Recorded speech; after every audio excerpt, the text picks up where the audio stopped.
Ladies and gentlemen, welcome to your daily dose of zombies news from the game and its community here on COD Zombies HQ. I want to thank you so much for tuning in today. There is a lot of content to go over, as some people, as we speak, are now able to play Vanguard Zombies, where alongside a whole bunch of details that Treyarch themselves have revealed about the mode, there's some things that you're definitely going to want to be aware of before you even start playing the next game. So without further ado, let's kick things right off with our first story of the day. The first massive area of change that Treyarch is now implementing into their latest Zombies mode is in regards to the perks, where first of all, the players playing the game early and Treyarch themselves have confirmed that you cannot permanently upgrade your perks like you can in Cold War. That feature is Gonzo Alonzo has been removed. But in its place, Treyarch has made it that you have to upgrade your perks tiers 1 to 4 every single match you play Zombie. And how this works is kind of interesting. So here are the 5 perks that we know are going to be in the main map on release. It's basically a Juggernog equivalent, a Deadshot equivalent, a Quick Revive equivalent, a Speed Cola equivalent, and a Staminup equivalent. But how these perk upgrades work is that it's not like Cold War again, where different tiers of the perk give you different abilities. Instead, when you upgrade perks in Vanguard Zombies, you don't get any additional abilities, you just get a stronger version of the original perk itself. For example, if you buy the Juggernog equivalent in the game, Fiendish Fortitude, you get 25 extra health to your health stats, so you have 125 health total. And if you upgrade it again to tier 2, that becomes 50 health total, and then tier 3, 75, for a total of 100 extra health if you upgrade it to tier 4. This also applies to the other benefits you see here for the other perks. And yes, that does mean for a perk like Ethereal Haste or Stamina, it basically boosts your movement by up to 100% at tier 4. There is footage online, which I will link in the description if you want to check it out, of what tier 4 Stamina looks like in Vanguard Zombies, and it basically has you moving at the speed of light, pretty much equivalent to how fast you move when you're using the upgraded Ether Shroud ability in Cold War. You move around really quickly. The big change too that has the community talking about perks in this game though is that each tier 1 ability of every single perk in this game will be free. So you get the base benefit for free, and that once you pick it up from the perk machine, that base benefit of your perk is permanent. You can never lose that ability. Meaning that no matter how many times you go down, if you manage to get the free versions of all 5 perks on the map, you'll always have them for the rest of the game. The only drawback Treyarch has implemented is that if you do go down, you'll go down 1 tier level for each perk that you've upgraded, where you're able to get tier 2 with 2,500 points, tier 3 with 5,000 points, and tier 4 with 7,500 points, which may not be that much in traditional round-based zombies terms, but remember, Fang is not a round-based zombies map. And also it's been evident that it's been leaked by those that are able to play the game early that the point system used in this Vanguard Zombies map Fang is not the round-based zombies point system,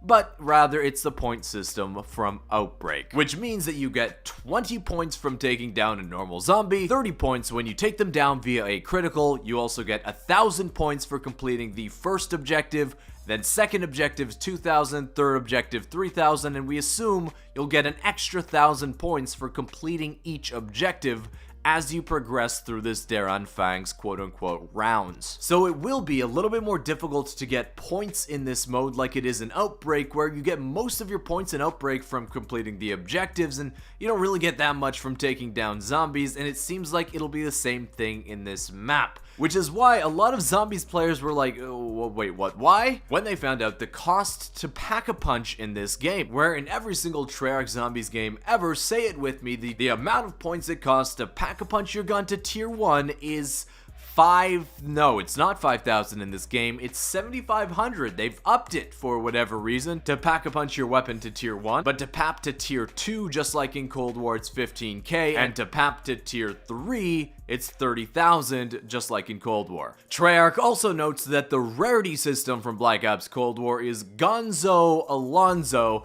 and now basically Rarity in this game just means what PAP level the weapon is. So if you see a higher Rarity or a higher colored weapon in in the box. It just means that that weapon is single papped, double papped, or triple papped right out of the gate. You don't have to upgrade it. But also on that subject of getting weapons out of the box and picking up like loot chest weapons and things like that, as of right now, from what we know of people playing the game early, Naticos is saying is that there doesn't seem to be an option to re-roll the random attachments you get from your mystery box weapons in the game right now. So it seems like you're just stuck with whatever attachments the game decides to give you, with no ability to re-roll. If you're wondering what the actual zombies maps look like within these objectives, from the leaked gameplay that we've seen, they are very, very small, and it works in a similar fashion every single game, where you start on the Red Star kind of hub map, and you have to complete 5 rounds of objectives within that Red Star map, basically like a small confined area within this zombies hub world. After that 6th round, the entire map is open, you're able to get every single perk you want, and then after that, your choice of what objective you want to pick is now limited, where you're basically given an objective on a specific map every single round, whether that be Maryville, Hotel Royale, or a small portion of Shinonuma. Next, Treyarch outlined the 11 main covenants, or basically mini upgrades beyond perks that you can get within this game mode. I originally thought that there would be more than 11, that seems like kind of a small number, but this is what they're coming out with at launch. They announced that they're adding more covenants to the game later.